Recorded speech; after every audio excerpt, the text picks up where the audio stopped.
Les pionniers de la ville durable, une émission en collaboration avec Construction 21, le média social du bâtiment et de la ville durable.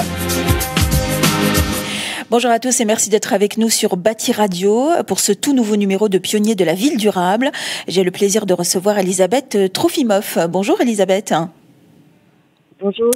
Elisabeth, vous êtes responsable du booster du réemploi et vous représentez la société Action for Market Transformation. J'essaie de le dire en anglais, ça fait plus classe.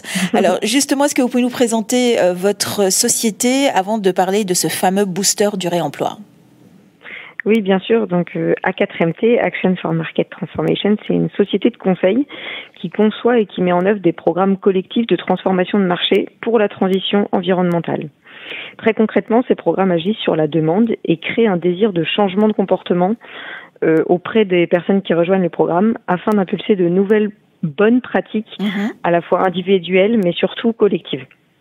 Cette société a été créée il y a 1 an avec déjà quelques projets phares dont le booster du réemploi, mais aussi un championnat de réduction d'émissions de CO2 interentreprises destiné aux flottes automobiles, par exemple, qui s'appelle le Concours Cube.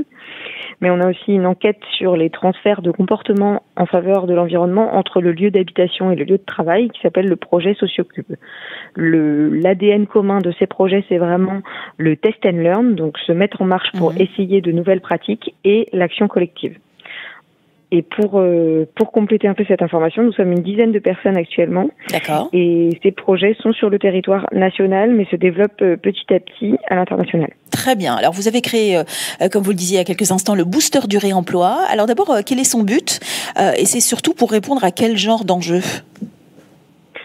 Alors, je vais quand même faire un petit clin d'œil à Groupama Immobilier parce que ce projet a été créé initialement par Groupama Immobilier en intrapreneuriat.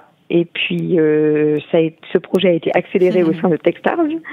Et parce que l'industrie du BTP est le secteur qui génère le plus de déchets, avec 42 millions de tonnes par an, dont une infime proportion de ces déchets, et donc finalement, on devrait appeler ça des ressources, une infime proportion est réemployée.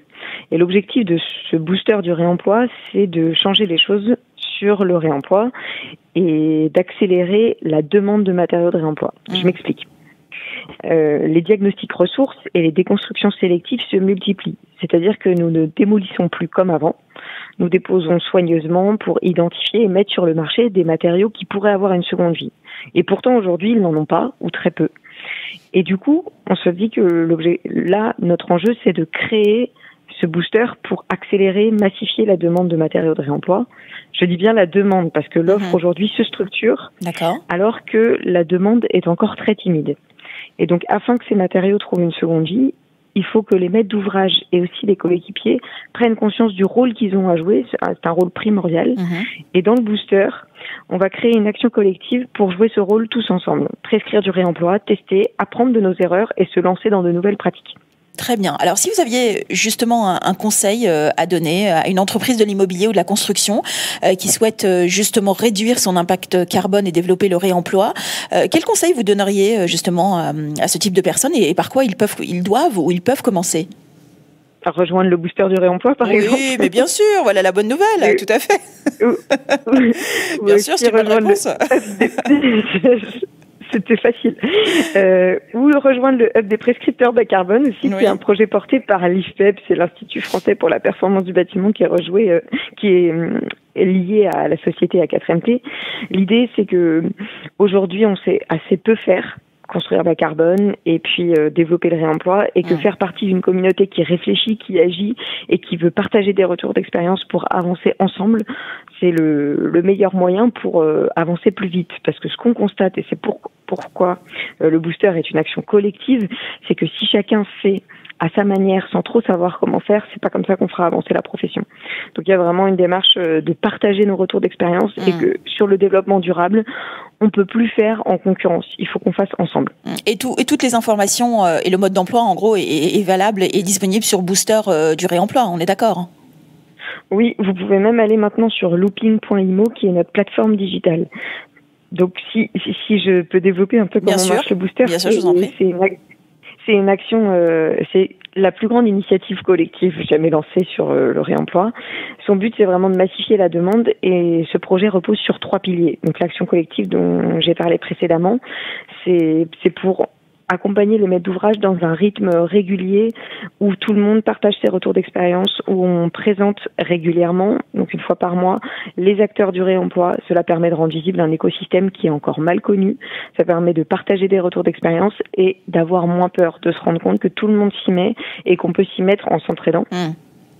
Ensuite, l'ADN de ce projet, c'est le test and learn. Donc chaque maître d'ouvrage qui est dans le booster s'engage à tester le réemploi sur 5 opérations par an. Il n'y a pas d'objectif chiffré. C'est surtout d'essayer de s'y mettre, de se confronter à des situations concrètes et de partager des retours d'expérience les uns avec les autres. Et enfin, il y a cette fameuse plateforme digitale Looping qui est une plateforme qui accompagne le projet. On ne fait pas du digital parce que c'est cool, on fait du digital parce qu'on est persuadé qu'aujourd'hui c'est utile et indispensable pour connecter l'offre et la demande. En effet, ce que vous allez exprimer sur Looping, c'est une recherche de matériaux de réemploi. Vous allez dire, je recherche 5000 m² de moquette pour janvier 2022. Ça va vous permettre quoi ? Ça va vous permettre de solliciter les acteurs de l'offre qui vont pouvoir vous faire des offres sur cette demande. Et ainsi, on va connecter l'offre et la demande. Parce que ce qui se fait aujourd'hui, un petit peu en réemploi, c'est d'aller chercher le matériau en début de construction, quand tout est décrit, tout est fait, comme on fait d'habitude sur le neuf. C'est-à-dire qu'on sait que le neuf peut tout créer en fonction de ce qu'on a décrit. Or, le réemploi, c'est faire avec l'existant. Et l'idée d'exprimer sa demande le plus tôt possible, c'est d'anticiper tout ça pour que la logistique et la conception s'organisent et facilitent ainsi l'utilisation de matériaux de réemploi. Très bien. Alors, vous avez lancé également avec Construction 21 un nouveau concours, qui est les trophées bâtiments circulaires. Pour finir, de quoi il s'agit et quelles sont les prochaines étapes ? Alors, c'est un concours qui est destiné aux bâtiments livrés, intégrant des matériaux de réemploi, afin de challenger les projets, d'accélérer cette nouvelle pratique et puis de mettre en valeur les projets déjà réalisés.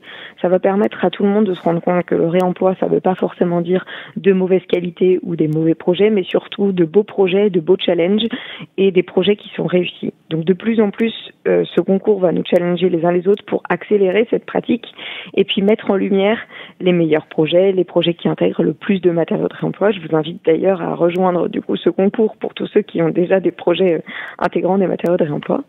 Et au niveau des étapes de ce concours est ouvert jusqu'au début juin. Puis un jury se réunira en juillet afin de délibérer par catégorie sur les meilleurs projets sélectionnés. Et puis on organisera une remise des prix en octobre, l'occasion aussi de partager encore une fois nos retours d'expérience et d'avancer collectivement vers cette nouvelle pratique. Très bien, le message est passé. Merci beaucoup d'avoir répondu à nos questions, Elisabeth Trofimov. Je rappelle que vous êtes donc responsable du booster du réemploi pour la société Action for Market Transformation. Merci encore. Les pionniers de la ville durable, une émission en collaboration avec Construction 21, le média social du bâtiment et de la ville durable.